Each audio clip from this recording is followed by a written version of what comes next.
What's up, gamers? Batman here to go over our review of Hogwarts Legacy, the latest game from the wizarding world of Harry Potter. But before we get started, please subscribe for more gaming content. TST Gaming, your destination for all things gaming. Like many Harry Potter fans throughout the years, I have been waiting for a truly immersive game that takes me into the wizarding world in a way that has never been done before. And now with Hogwarts Legacy, we finally got it. This game captures some of the magic of what it feels like to receive that Hogwarts letter and entering the world of Harry Potter. The open world map of Hogwarts School of Witchcraft and Wizardry is absolutely stunning. The level of detail that they put in every single aspect of the map is mind-blowing. All the little details they put into Hogwarts itself. I was even hearing like little Easter eggs that they had put a portrait of Medusa on the wall. If you walk in front of it, it'll turn you to stone. There's puzzles, there's secrets within Hogwarts, which is exactly what it's like in the source material. Another thing that makes Hogwarts come to life is its professors as well as its students. A whole new cast of characters has been given to us, as this game does take place over 100 years before for Harry's journey. So we have all new professors, we have all new students who all feel like their own individual characters and aren't just carbon copies of something else we've seen before in the franchise. These are just, they feel very real, and I give my hats off to the developer for that. Now, I will say, Hogwarts Legacy does have some performance issues. I know that they are be doing a patch soon to hopefully fix some of these. Like, for example, I myself got stuck in a river between a rock and a riverbed, and I could not move because I was in the middle of combat. I killed the creature. I went to go pick up my thing, and I couldn't move. I couldn't jump. I couldn't even shoot spells. I couldn't do anything. Eventually, I had to go to a previous save in order to get somewhere else. Also, some of the characters in conversations that you're having with them will kind of glitch out, specifically Professor Fig, who you'll meet in the game. The plot of Hogwarts Legacy, I don't want to spoil it for you, but does a very good job of dropping you into Hogwarts, and it doesn't just leave you hanging and saying do whatever you want. It gives you a fairly clear path. It gives you sections on your different sections within your quest log that will let you know what's a main quest and what's a side quest, so on and so forth. And there's a lot to do. I was hearing rumors that it takes 35 hours to beat the game and about 70 hours to complete the game. Now, that doesn't even include if you're trying to beat it on a different difficulty like I am, where I'm playing it on hard. Some people are just playing on story mode. One thing I will note that even on hard, it doesn't feel that hard. I feel like if someone's playing on story mode, it probably feels like they're being really carried through the game.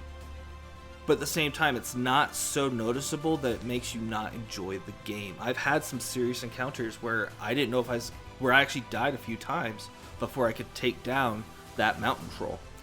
With the world being as large as it is, you also have access to gear.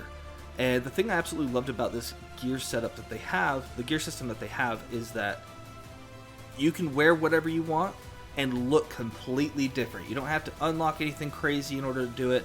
You don't have to walk around wearing a pink bathrobe if you don't want to wear a pink bathrobe. P.S. I don't know if there's a pink bathrobe in the game. But you can get, say, a wizarding hat, and you're like, that just doesn't really go with the vibe of what I want. I just want to look like a regular Hogwarts student. That's fine. You can wear the best hat you have stat-wise, and then just simply change what it looks like into anything else you've already unlocked, or nothing. So that way you can look exactly like you want throughout the entire time you play the game.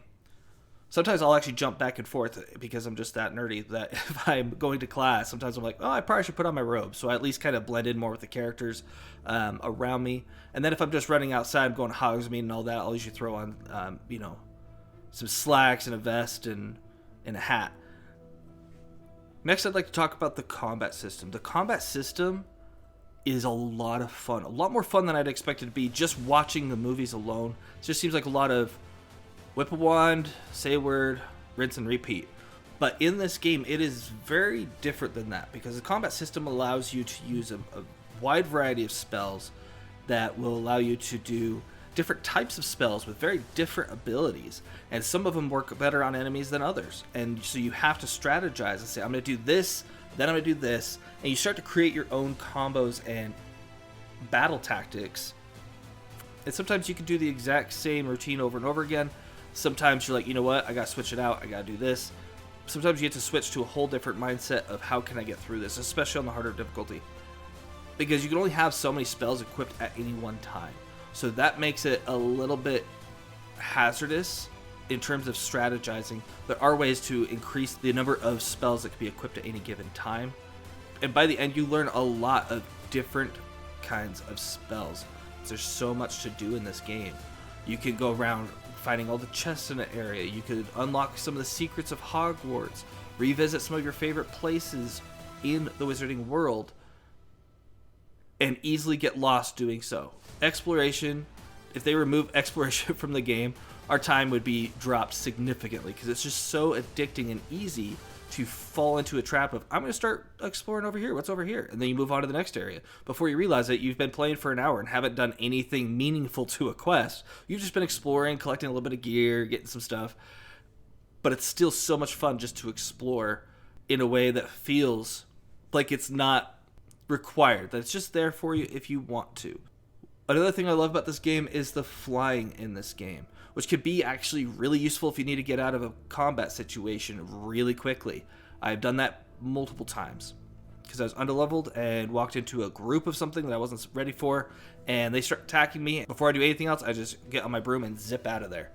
But speaking of flying, one of the biggest downsides of this game is there's a lack of Quidditch. And by lack, I mean there's none. There's no Quidditch to be found in this game, which is a real shame, because that's one of the biggest things of Hogwarts as well that makes Hogwarts what it is in the Wizarding world. I would love to see a Hogwarts Legacy DLC that's just Quidditch, where you can get maybe some multiplayer of 7 players on each team, and you choose different, you get to play as all the different roles instead of being just the seeker or just a chaser. Let us be the beaters, let us be the keeper, which is probably what I'd like to play as the most.